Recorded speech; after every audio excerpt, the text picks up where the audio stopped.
We have a new warning tonight about a pink drug cocktail. The feds say that it's a popular party drug they're now finding on city streets. And it's also been named in a lawsuit. Imagine sending your child to a prestigious university in Las Vegas, believing they're receiving scholarships, living in safe dorms, and protected by respected professors. But right beneath those inspirational posters and glittering awards, a massive pink cocaine network has been quietly operating for years, masterminded by the female president herself and her husband, the mayor. Over $28 million in dirty money was laundered through scholarships. Thousands of students unwittingly turned into couriers, and the entire city deceived without ever suspecting. This isn't a Hollywood movie. This is the chilling reality the FBI has just exposed. Stay until the end to discover why this case is far more terrifying than you can imagine.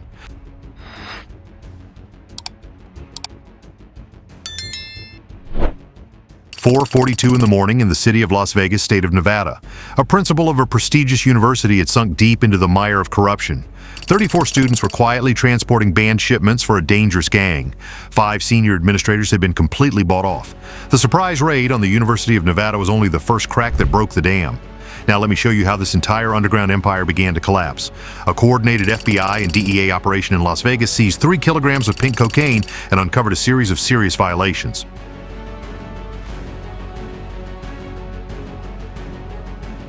Right in the luxurious office of the president of the University of Nevada at Las Vegas, federal agents found $1.2 million in cash meticulously hidden inside a safe and secret drawers. For years, Dr. Eleanor Margaret Witford, 48 years old, had been the untouchable icon, the powerful woman revered by parents, hailed by the local press as the beacon of education, invited everywhere to speak about a bright future and a safe environment for students. With her warm smile, persuasive voice, and walls covered in prestigious awards, she was the perfect role model every university dreamed of. No one suspected that behind that facade stood the ruthless ringleader of the most vicious drug trafficking network ever to hide within the heart of American education.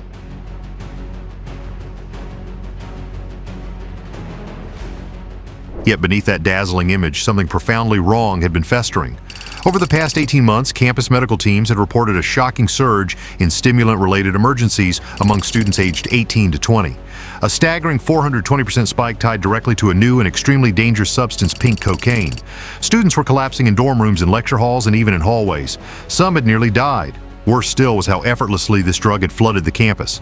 Packages ordered from dark web black markets were continuously delivered to dorm mailrooms, student apartments, and even offices inside the university itself.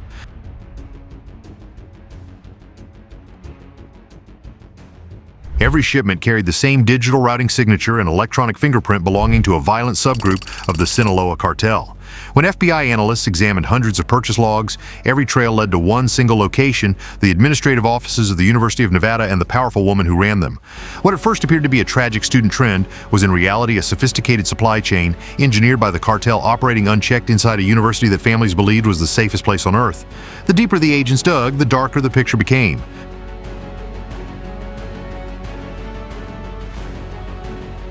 As YouTube and the media pushed the story further, the veil of secrecy inside the University of Nevada began to tear. What initially seemed like a few rogue students turned out after 9 months of tracing cryptocurrency campus cameras and dark web messages to be something the FBI and DEA could see clearly. Dr. Eleanor Margaret Witford wasn't standing by and watching. She was the architect. She personally recruited 34 freshmen, sophomores, and part-time students, convinced them they were performing a special wellness distribution mission, and turned them into a pink cocaine delivery crew operating right in the heart of the prestigious Las Vegas campus. The network had been built from the ground up. It didn't grow organically.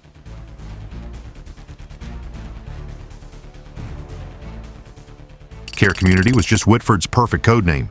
Students were paid to slip pink cocaine through dorms and freshman housing areas as casually as going to the grocery store.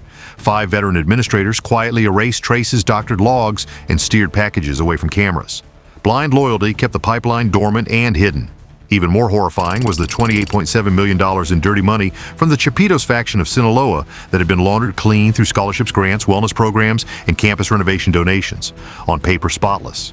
In reality, a river of cash feeding a massive drug network.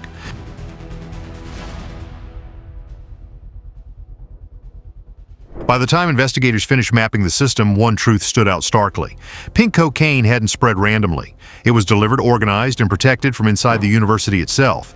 It was a smoothly running criminal machine. Exactly 4:42 in the morning. Inside a federal command center in San Bernardino, a digital map of Las Vegas glowed with 12 red markers. Each marker represented a location tied to Dr. Eleanor Margaret Whitford's underground network, her office, 3 off-campus research centers, 2 warehouses registered in her husband's name, and 6 apartments believed to be distribution hubs.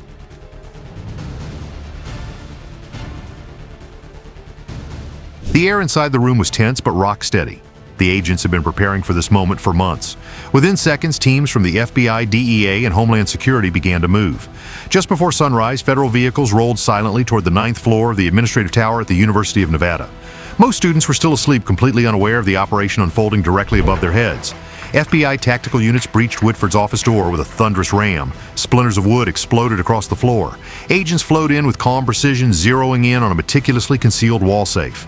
They found exactly what they expected: 3 kilograms of pink cocaine, a high-powered rifle, and $1.2 million in cash bundled into tight bricks.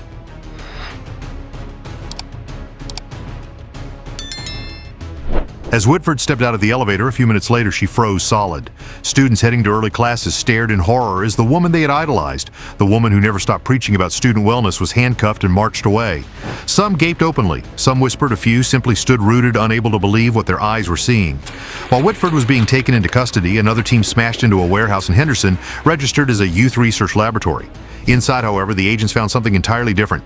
Massive blue drums concealed 67 pounds of pink cocaine and 22 pounds of fentanyl. As the team pushed deeper into the building, 3 cartel lieutenants tried to bolt through a side door.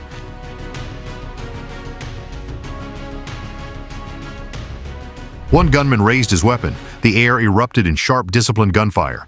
Agents answered with controlled bursts. No panic, no hesitation. A flashbang grenade rolled across the concrete floor and detonated in a blinding white flash. 2 suspects dropped instantly. The third surrendered, coughing violently, hands trembling. In Paradise, a second site turned into a 4-minute firefight inside a narrow corridor. Muzzle flashes lit up the walls like strobes. Agents advanced step by deliberate step, calm under pressure, until the gunmen were disarmed. In North Las Vegas, a storage unit opened to reveal 14 crates of encrypted financial records documents that would later expose the entire money laundering system. By 6:10 in the morning, the operation was over.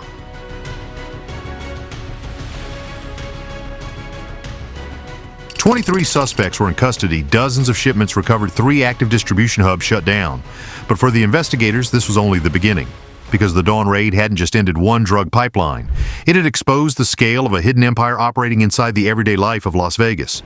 As the raids wrapped up and the suspects were loaded into federal vans, the real work was just starting.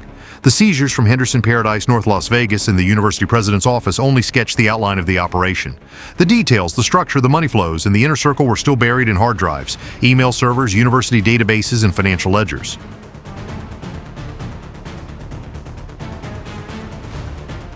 In the neon green glow of the Las Vegas Federal Analysis Center, dozens of analysts hunched over keyboards from dawn onward walls, plastered with photos of cash bricks, shipping codes, and pink cocaine disguised as wellness supplements. Everything cataloged, mirrored, scanned line by line. The breakthrough came from the very innovation fund the University of Nevada had once proudly paraded, $28.7 million from phantom donors that had quietly poured in, feeding the pipeline under the banner of research and campus beautification. Those donations were in truth transfers from a Sinaloa offshoot tied to the Chapitos. Do you still truly believe the place you send your kid is safe, or are you just letting the prestigious facade lie to you?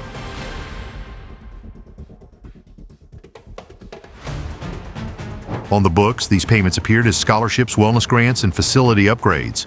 In reality, they were laundering drug money at an academic level no one could have imagined. Even more alarming were the seemingly harmless partnerships.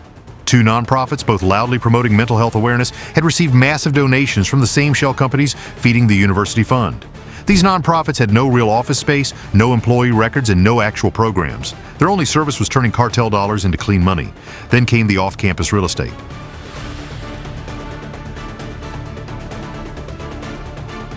3 off-campus research centers and 2 sprawling warehouses were all legally registered under the name of Whitford's husband, Mayor Thomas Vega. Permits were fast-tracked with nothing more than his abbreviated signature every mandatory safety inspection quietly waived by city departments that answer to him. Those buildings supposedly dedicated to academic advancement served as the cartel's primary staging posts. Temperature-controlled rooms where pink cocaine arrived in bulk was repackaged into thousands of small student wellness parcels disguised as medical supplies, then routed back onto campus.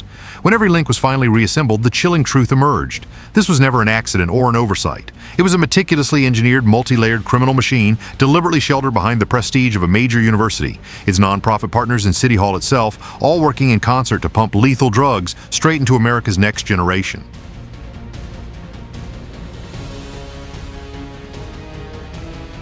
For the first time, the agents could finally see the entire skeletal frame of the network laid bare on the evidence boards. Seizing the drugs had been the loud part. Now came the far harder task of ripping out the people inside the institution who had kept the beast alive and breathing. This next phase would be slower, quieter, and infinitely more painful for everyone involved. Mid-morning, under a bright desert sun, unmarked FBI and DHS teams slipped without fanfare into the University of Nevada's administrative tower. No battering rams, no flashbangs, no shouted commands, just the steady, deliberate rhythm of boots echoing down corridors lined with gleaming awards, framed commendations, and inspirational posters about leadership and care. The real raid had begun, silent, methodical, and utterly unstoppable.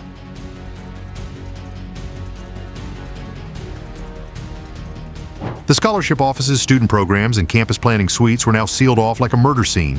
5 senior administrators, Witford's longtime inner circle, were handcuffed and marched out for erasing shipping traces and legitimizing banned cargo. Desks overflowed with fake requisition forms, cash-stuffed envelopes hidden in drawers. Inside the student wellness evidence lockers, hundreds of sealed packages with matching digital receipts. Everything once labeled medical supplies now stood exposed as narcotics. The department tasked with protecting students had been twisted into a distribution pipeline.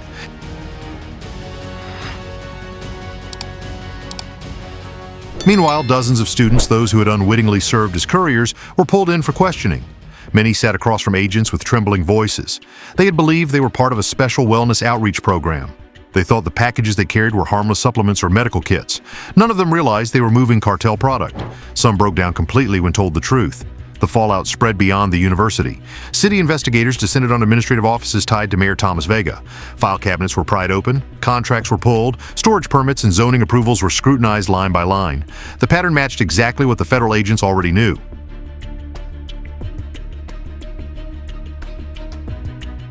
Vega had quietly signed off on buildings and research centers that were in reality fronts for cartel shipments.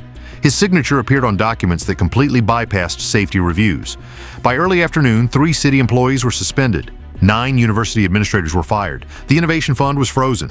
2 nonprofits were ordered to cease operations until a full forensic audit could be completed. Outside the campus gates, clusters of parents gathered, stunned and furious. They had trusted the university. They had trusted Dr. Witford. Some stood in silence. Others demanded to know how something this massive could have grown inside a place that was supposed to educate and protect their children.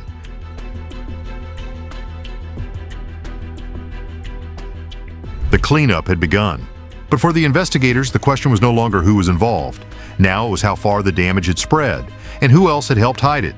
When the sun finally set over Las Vegas that day, the raids were over, the offices sealed, and the suspects locked away. Yet the sense of victory was muted. The federal agents knew they had cut off the head of the operation. What remained, however, was something far heavier. The impact of what Dr. Eleanor Margaret Whitford's network had inflicted on an entire generation of American youth. The investigation revealed the operation had been running for 18 months.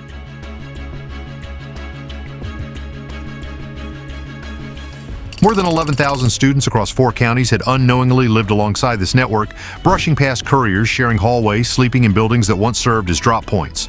Pink cocaine hadn't touched them all, but the air had been poisoned for a long time. Now the agents were moving into Phase 2, tracing how far the system had crawled beyond the main campus. Dozens of seized phones lit up with messages from students at other Las Vegas universities asking about packages delivery windows using the exact same wellness kit code phrases Whitford's office had invented. The network was still breathing.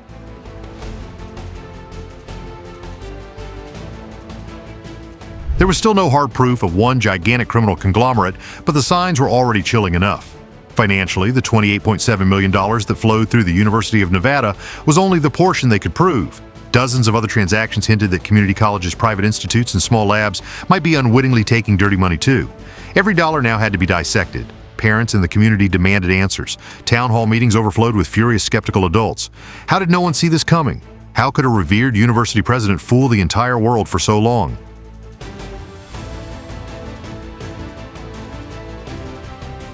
This wasn't just crime, it was betrayal staged from the very backstage of education, aimed at the young people who were supposed to be shielded most.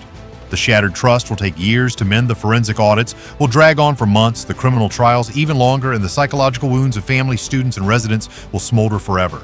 But for the federal agents who have quietly been unearthing the truth all this time, the operation is far from over. Las Vegas was only the first crack. Until every last strand of Witford's network is torn out, the investigation will continue silent, relentless, and merciless, because by now the fight has gone far beyond cocaine.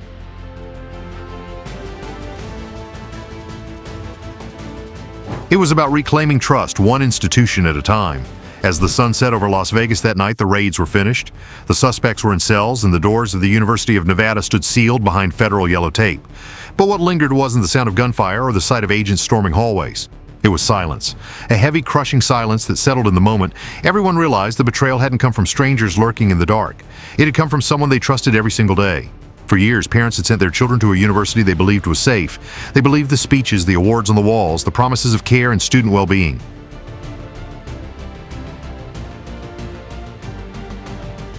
While every justification speech echoed a criminal network had quietly grown right in the heart of the university, not on the streets or in shadowy warehouses, but inside dorms, mailrooms, offices, and the very programs that were supposed to shelter students. That was the most painful lesson of all. The danger doesn't always come from strangers. It most often comes from the people in suits who speak in moral tones and stand inside prestigious buildings. Dr. Eleanor Margaret Witford didn't just defile her school, she turned it into a weapon, classrooms into pipelines, students into mules, wellness programs into money laundering fronts.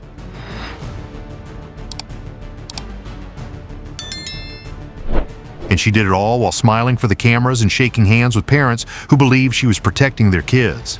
But the deeper lesson is this: institutions stay safe only when people are paying attention, when communities ask questions, when students speak up, when parents demand accountability, when we stop assuming that a title equals integrity.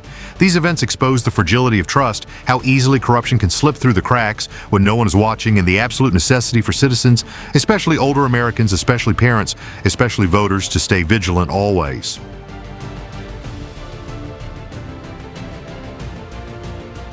The battle against the pink cocaine ring hidden deep inside a prestigious Las Vegas university that the FBI and DEA just dismantled stands as one of the most shocking cases in the United States in 2025. It is horrifying not only because of the massive quantity of drugs or the nearly $29 million laundered through scholarships and innovation funds, but above all because of the sophisticated deception and the betrayal of trust at the very highest level. The mastermind was not a street criminal, but the widely respected university president herself, Dr. Eleanor Margaret Witford, together with her husband, the mayor of the city. For 18 months, they turned an institution of higher education, a place where thousands of families had entrusted their children with absolute faith, into a large-scale hub for drug distribution and money laundering.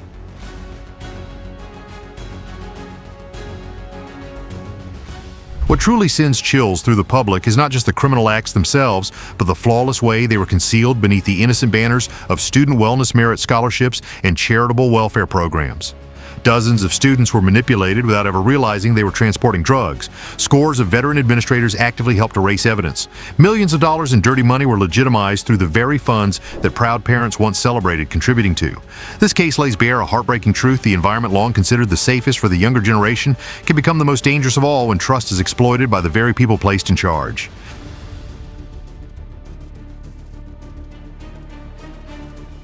This is not merely a victory for law enforcement in arresting more than 20 suspects and seizing massive quantities of drugs.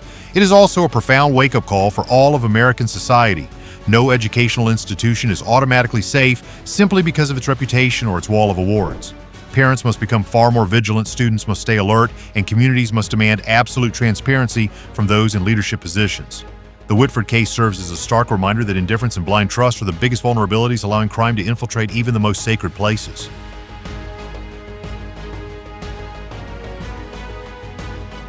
The biggest lesson from the Witford case isn't the drugs and it isn't the dirty money, it's the blindness of trust. We hand our children over to prestigious institutions, dazzled by degrees, awards, and polite smiles, forgetting that the most dangerous predators don't wear hoodies or lurk on street corners. They wear suits, sit in corner offices, and speak beautifully about the future. Always ask questions. Trace where scholarship money actually comes from. Look closely at who is running your kid's school, and teach your children that safety is never automatic anywhere. Vigilance isn't paranoia, it's the duty of parents in this era.